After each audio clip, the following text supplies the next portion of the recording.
Merci Zeyna et bonsoir. Mesdames, Messieurs, bonsoir. Bienvenue sur ce plateau. Nous recevons ce soir Mansour Fall, inspecteur du travail. C'est le secrétaire général des inspecteurs et contrôleur du travail.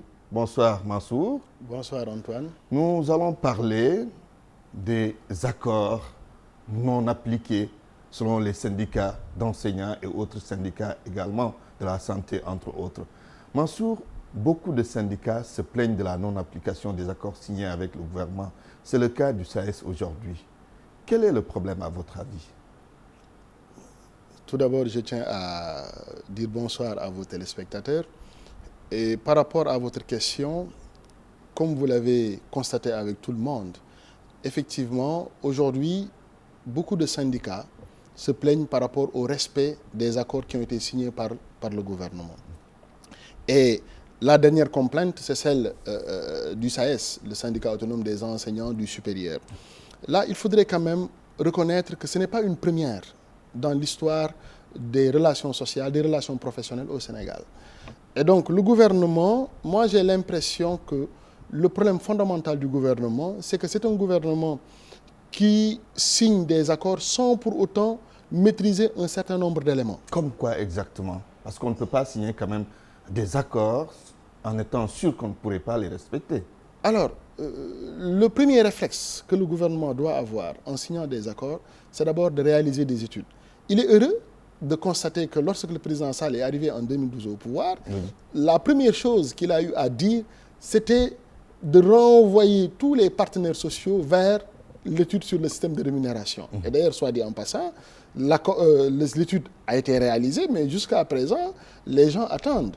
Parce que par rapport à cet accord, à cette étude sur le système de rémunération, les gens attendaient, la communication gouvernementale, c'est-à-dire on ne donne pas, on n'accorde aucune augmentation.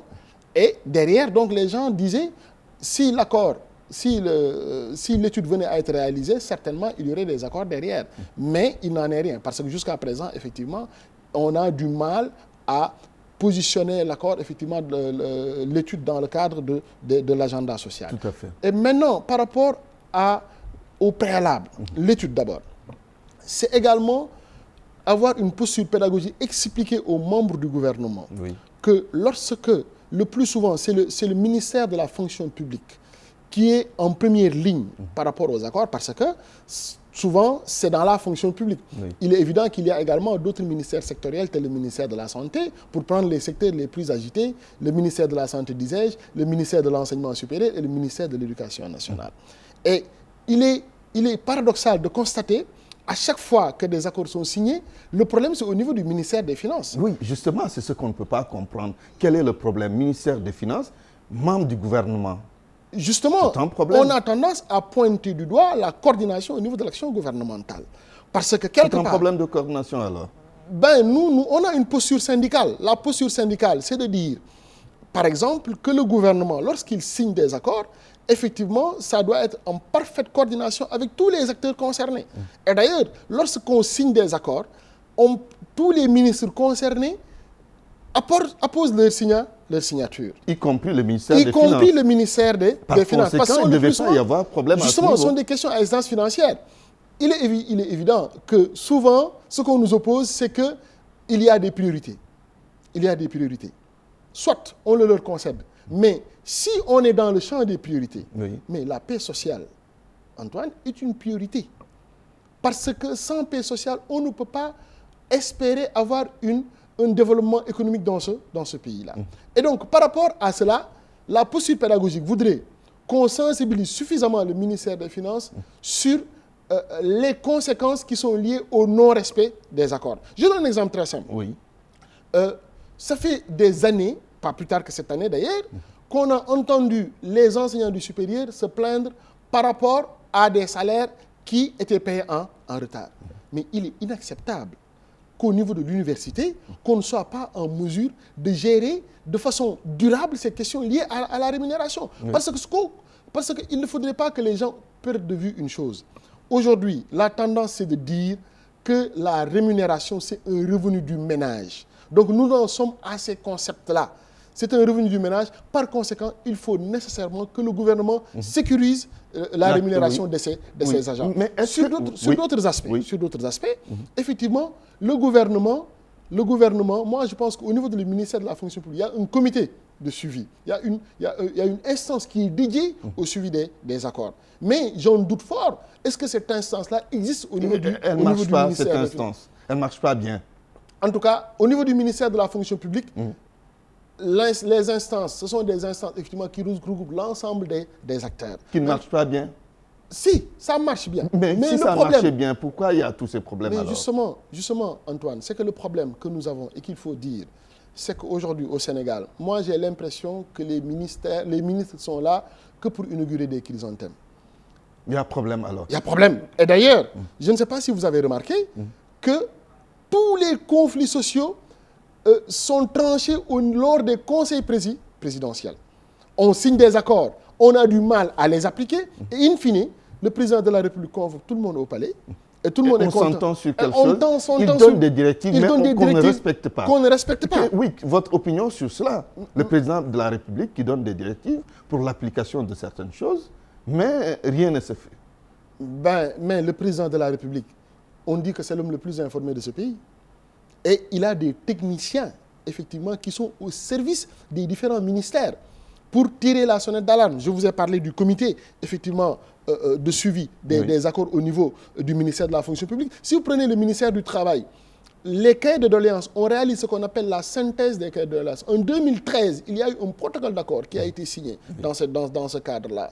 Et donc, le ministre reçoit l'information et certainement, il transmet l'information à qui de droit. Oui. Et donc, on dénote une certaine tergiversation par rapport aux problèmes qu'il y a effectivement à régler au niveau du landerneau social. C'est la raison pour laquelle moi j'estime que le gouvernement gagnerait à davantage accorder la musique par rapport à la gestion des conflits sociaux au niveau des espaces professionnels. Oui, justement, parlant de gestion des conflits, il y a des instances sociales qui sont là, qui ont été mises en place. Est-ce que vous pensez que ces instances marchent correctement pour pouvoir gérer quand même les troubles sociaux, si vous voulez? Vous savez, moi, je ne doute pas du caractère fonctionnel de ces instances-là. Mais pour ma part, j'estime que c'est un problème de volonté politique. C'est un problème de volonté politique, mais également que l'autorité soit suffisamment sensibilisée par rapport à l'importance qu'il y a à respecter les accords qui ont été signés par le gouvernement. Moi, je pense que c'est surtout un problème. Parce qu'au niveau des instances, qu'est-ce qu'il y a, qu'est-ce qui siège au niveau des instances? Ce sont les partenaires sociaux. Et les partenaires sociaux, ils entérinent quelque chose. Ce qui est entériné est transmis au niveau du ministre. Le ministre, il est politique. Le fonctionnaire, il n'est pas politique, il est technicien. Son travail s'arrête à ce niveau-là. Et à partir de ce moment-là, il faudrait nécessairement qu'il y ait un portage. Je dis bien un portage des accords auprès de l'autorité compétente. Si l'autorité n'est pas suffisamment sensibilisée par rapport aux conséquences qui découleraient du non-respect des accords, il est clair que l'autorité pourrait avoir tendance à négliger effectivement le respect de ces accords-là. Est-ce que vous n'avez pas l'impression parfois que le gouvernement fait des promesses juste pour calmer le front social en étant sûr que ce n'est pas faisable dans telle durée? Vous n'avez pas cette impression? Oui. Moi, je pense que jusqu'à une certaine époque, on pouvait le dire. Maintenant, ce n'est plus le cas? Ce n'est plus le cas. Si je m'en tiens tout simplement au fait qu'en 2012, lorsque le président Sall est arrivé, moi, je l'ai entendu dire, il a dit à ses ministres, il a instruit ses ministres, il leur a dit, ne signez pas d'accord que vous ne pouvez pas respecter. Absolument. Et ce que les gens semblent oublier, le premier input du dialogue social, c'est le respect de la parole donnée. On peut parler de dialogue social, rénover le dialogue social, renforcer le cadre institutionnel. Mais si l'autorité n'est pas en mesure de respecter les accords qu'il a souscrits, parce qu'on dit... Problème de confiance. Justement, on lit les hommes par la parole, a-t-on coutume de dire. On lit les hommes par la parole et il y a un problème de crédibilité. Il y a un problème de crédibilité et le problème de crédibilité crée de façon sous-jacente ce qu'on appelle un problème de confiance entre les acteurs. Et lorsque les acteurs n'ont plus confiance effectivement ne se font plus confiance, Oui. le dialogue social, effectivement, risque de connaître des ratés. Alors, on vient de se boucler l'année 2015. Comment vous avez jugé cette année ou comment vous jugez cette année au plan social? Alors, il serait difficile de faire un bilan, on va dire, complet de l'année. Mais je vais juste m'arrêter sur certains secteurs les plus agités. Le secteur de la santé, le secteur de l'éducation. Oui. Le secteur de l'éducation a été sauvé de justesse. Et si on reste dans le cadre du secteur de l'éducation, on voit tout le temps qu'il y a, disons, des débats à fleur de moucheté entre le ministre de tutelle et les syndicats. Tout à fait. Donc, il y a un problème de confiance. Et l'année scolaire a été sauvée de justesse. Si on prend le cas du supérieur, aujourd'hui, effectivement, le préavis du SAES nous fait penser tout naturellement que le bilan n'est pas positif. Et d'ailleurs, en 2015, effectivement, le SAES avait rué dans les brancards pour dénoncer les retards de salaire. Déjà, je profite également de cette occasion pour mettre sur le tapis le pacte national de stabilité sociale et d'émergence économique. Voilà un formidable instrument qui, s'il était respecté et mis en œuvre correctement, réglerait de façon durable les problèmes auxquels le monde professionnel est confronté. Mais malheureusement, c'est un acte qui a été mis en œuvre en 2014, validé en 2015. Et le président avait pris des engagements pour dire, en 2015, 1,3 milliard, si ma mémoire est bonne, effectivement, doit permettre de financer les activités pour sensibiliser les acteurs sur l'importance et l'intérêt du dialogue social. Très bien. Mais 2015, rien n'a été fait. Rien n'a été fait. Alors, et on a des promesses juste en 2016. D'ailleurs, ça me permet de faire les grands défis sociaux. Les grands défis sociaux. Selon vous, c'est quoi? Quels doivent être les grands défis sociaux? En un mot, apaiser l'espace social. Apaiser l'espace social. Déjà, le problème des enseignants. Le gouvernement a signé un accord. Vous savez, sur cet aspect-là... Qui commence d'ailleurs à s'agiter. Parce que tout simplement... Il y a d'autres syndicats d'enseignants. Justement, parce que, comme on a l'habitude de dire, tous ceux qui sont bien s'énoncent clairement, et les mots pour le dire arrivent aisément. Maintenant, on a l'impression que le gouvernement tergiverse, tâtonne, par rapport à la problématique, effectivement, du respect des accords.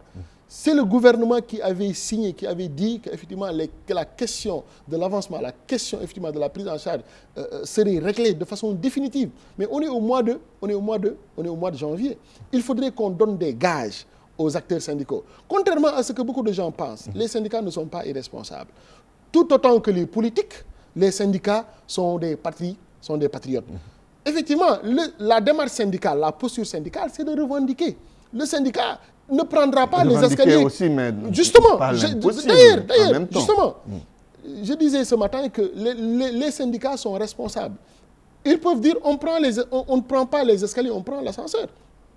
Mais si ils sont libres de le dire. Ils sont libres de le dire. Oui. C'est le jeu normal. Il appartient aussi au gouvernement de dire voilà ce qui est possible et ce qui ne l'est pas. Et d'ailleurs, vous savez, tout négociateur a ce qu'on appelle son angle alpha. Ça veut dire quoi? Ça veut dire qu'il y a l'hypothèse haute, il y a l'hypothèse basse et effectivement une hypothèse médiane ou intermédiaire.